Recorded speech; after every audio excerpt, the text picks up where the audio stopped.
we'll be talking about how to replace the seals on a smoker vent window on a Chevy truck from the 80s.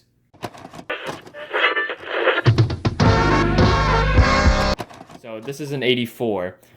Your version may be slightly different, and the main difference actually comes into here. These little black pieces here are actually clips that hold the seal in through this side.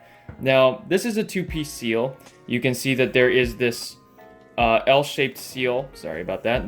There's an L-shaped seal that goes around the perimeter of the outer side of the glass, and inside is the inner seal. Now, in the late 70s, there were versions of this that were riveted in, and then there was a phase where this was actually a one-piece seal, where there will be no imperfections here. I'll show you what that looks like now. As you can see, there are actually no imperfections here whatsoever. That is because this entire seal is actually one piece, evident by the fact that there is no seams here. It is just one continuous piece. If you have this version of the window, the process for removing the seal should be very similar. Now I'm going to attempt to bend these tabs out.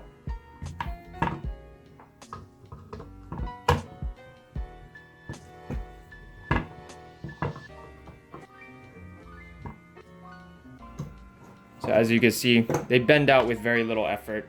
Now the size that I'm using is 1/2 inch. That should be the correct size to remove this. Take it all the way off. So I'm just going to remove this. Remove this spring. And you're going to have a few washers here. I'm going to show you what those look like. This one's metal. And then the one before here is a felt fabric-y type of material.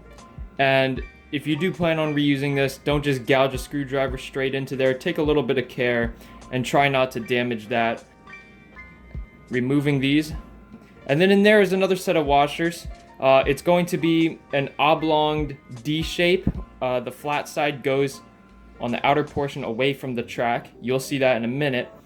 But now we are not able to remove this window because we have the hinge still on, which is right here. I'm going with the method of removing these two rivets. That way the whole hinge comes off and I know that it is going to stay in great shape. Choose a very small drill bit, grab your favorite drill, and let's get to it. As you can see, the hole that was drilled definitely surpasses the bracket. We didn't go all the way through, which is good. I don't want to risk damaging the frame here. Swap your drill bit out for the slightly larger 3/16 that I mentioned before. Enlarge the hole here, but don't go too deep. You'll see what I'm talking about.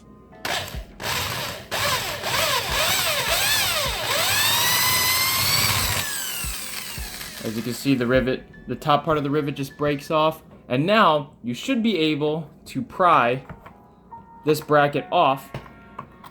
And then boom, as you can see, it is out. Continue on with your 7/64 drill bit and go all the way down. Now to walk you through how to remove the actual window, make sure that your latch is in the open position. Just flip it over, so this way you have the hinge facing you. Make sure that that is out of the way, like so. Start pulling away from you, or towards you, sorry, and begin to pull upwards little by little. You may also need to help it out a little bit. Let me get a flathead screwdriver and kind of persuade the bottom part to move as you pull. It took a whole lot of persuading, but she is free. As you can see at the very end here, we're about to pull this out. Still needs a little bit of work here.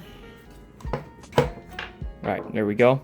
Now these washers that come out are not symmetrical, and the flat part faces away from the track. I mentioned this previously, and then below it, like in this orientation, is just a typical round washer. And then now we're going to talk about how to remove this. Now, a little disclaimer, you do not have to remove this if you plan to reuse your latch. However, in my case, as I mentioned before, it is broken, and for me to replace this, it is a necessity. So I will show you how to remove this. However, feel free to skip that part and move on to the rest of the frame. Now, the way how it's removed is there's a hole here. I'm using this punch. Well, it's not really a punch, it's more of a pick, but you know, if you do have a punch that's this small, that would be ideal. Hold the latch with the tool like this, and then hit the tool from behind with like a very lightweight hammer. Now, looking at the rear, I started this already. This is a roll pin.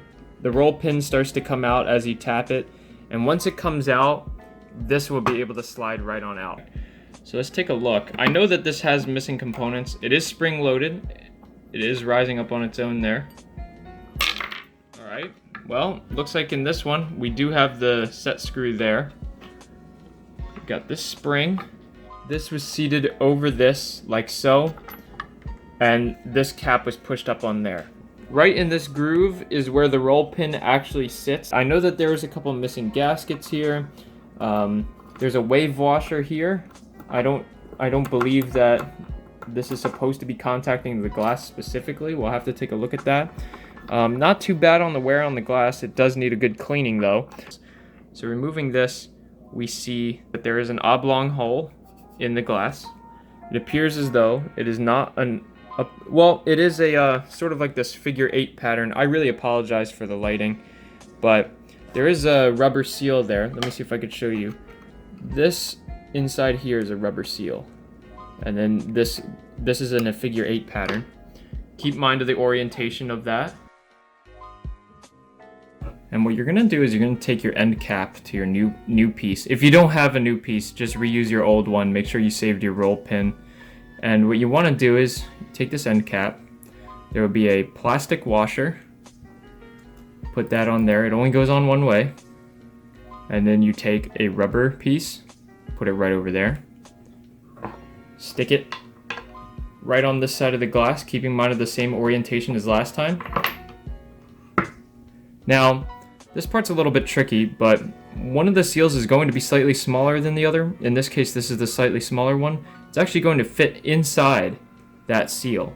So take a little bit of time and line it all up. It could take a few tries.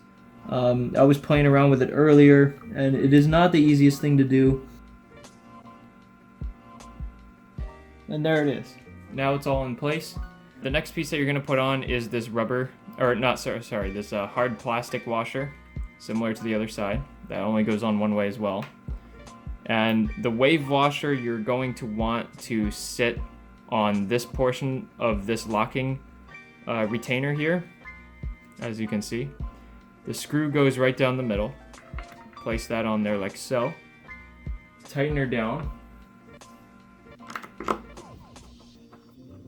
Just do not tighten too much as to break the glass. So this is nice and tight now. And then what you're gonna do next is take your spring and place that right on top of there, and take the actual unlocking piece there, and you want to also put your latch on top of that. Line it up as best you can. It should slide right in. Now this is in the locked position. I actually can't move it more than this, but when I push it down, it will unlock and stay like that until I move it back.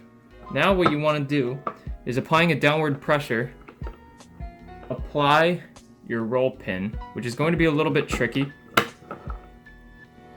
That's going to go right into there, and you're going to need to tap this in. Try to use maybe a jeweler's hammer, or just make sure you don't crown the end of this or damage it in any way. Otherwise you will not be able to seat this pin back in properly. Alright, now that you've made it this far, let's talk about how to actually remove the seals. So, in this case, like I said, I have a 2-piece seal. That means this outer piece and this inner piece are independent of each other. If this is not the case for you, you can basically omit this step. You can just straight up start to remove the seals. In my particular case, I have clips. Take your favorite flathead screwdriver or a chisel of some sort and start to really just get under there and start prying this clip up. Bend this upwards like this, and as you can see, this is now in an upwards position. You are going to want to bend all of these up, and then you will be able to finally pull this seal straight out. Now that you've bent your tabs up, you are going to want to remove this seal. However, it is very difficult to pull out. I'm guessing over the years the rubber started to bond to the metal a little bit. And something that you can do to actually remove this to make your life a lot easier is invest in a couple good picks and bring it under the lip and pull up.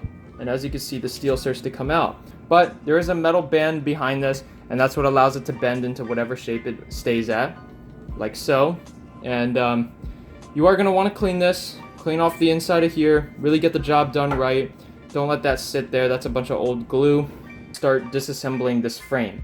You are going to remove this rivet here from this side, and then you are also going to remove these two rivets here that hold the bottom part of the frame in.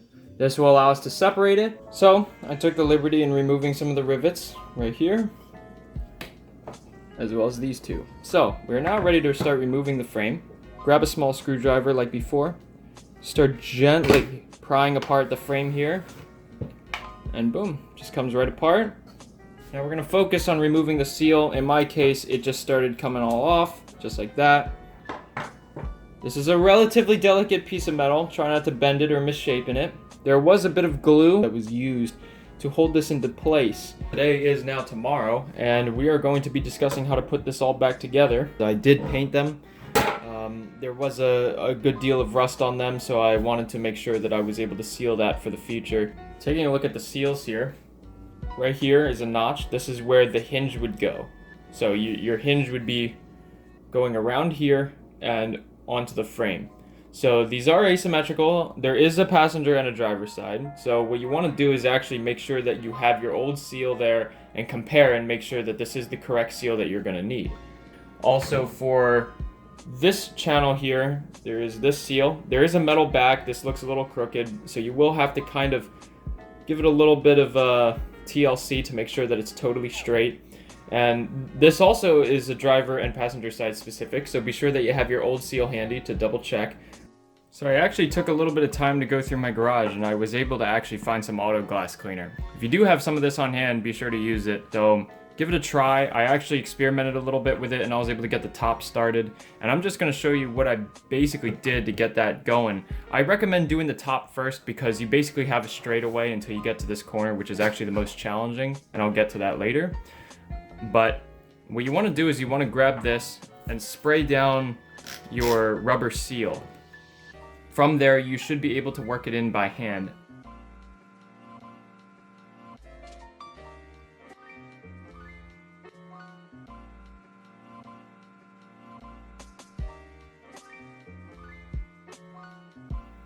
Alright, we have worked our way down, and now we're about to approach this corner piece.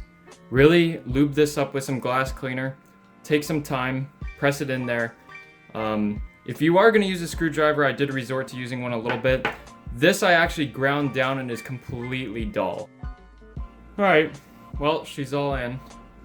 It was pretty much as bad as all the forums said it would be, but she is in. Make sure that the rivet holes line up with your seal. And now we're going to start worrying about what we're going to do with this seal. Now this seal goes on this inner surface here. Remove as much of the old sealant as you can. And I also have a sealer that I would advise you use. Oh yeah, and for those of you that were wondering, the orientation is the clips obviously go to where the holes are, and you want the rubber side facing this channel. Alright, now that this is bent straight and in line with the curvature of this, I'm going to start applying this as per instructions.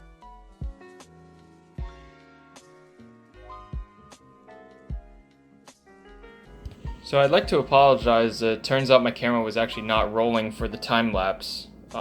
But, you know, this channel was set in, bent all the tabs here. And also, something that I wish I knew beforehand was this seal actually goes underneath of this seal, evident by the fact that it goes inside of here. So you may want to seat this first before you put this in, or at least don't bend the last tab in yet. Then you're able to slide this under and get it all nice and snug. You can see that the seal actually runs on the outside of that seal, so it's a little strange. You may have to check your seal and see if that's the same case. So it's all in there. I actually already riveted it. I used some 5/32 rivets down here and a 1/8 rivet up there. So now on to the next step, which is going to involve putting the window back into place, as well as riveting the hinge onto this portion right here. There are two washers that go right into here. You want to make sure you don't forget to put those in. The flat part of this one sticks out, so it's going to go in this orientation. Round part towards the window channel, like so. And below it is a keyed washer. This is a circular washer, so this obviously doesn't matter as long as it goes on. And the correct way to do this is the asymmetrical washer goes up on top, and then the round washer goes below it.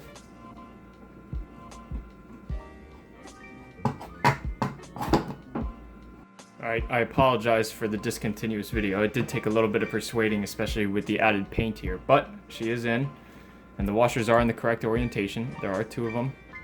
So now right here, this latch is going to be riveted back onto the frame. I will be using some 5/32 rivets. They go right here. I'm going to do that real quick for you guys. And just like that, those are the rivets.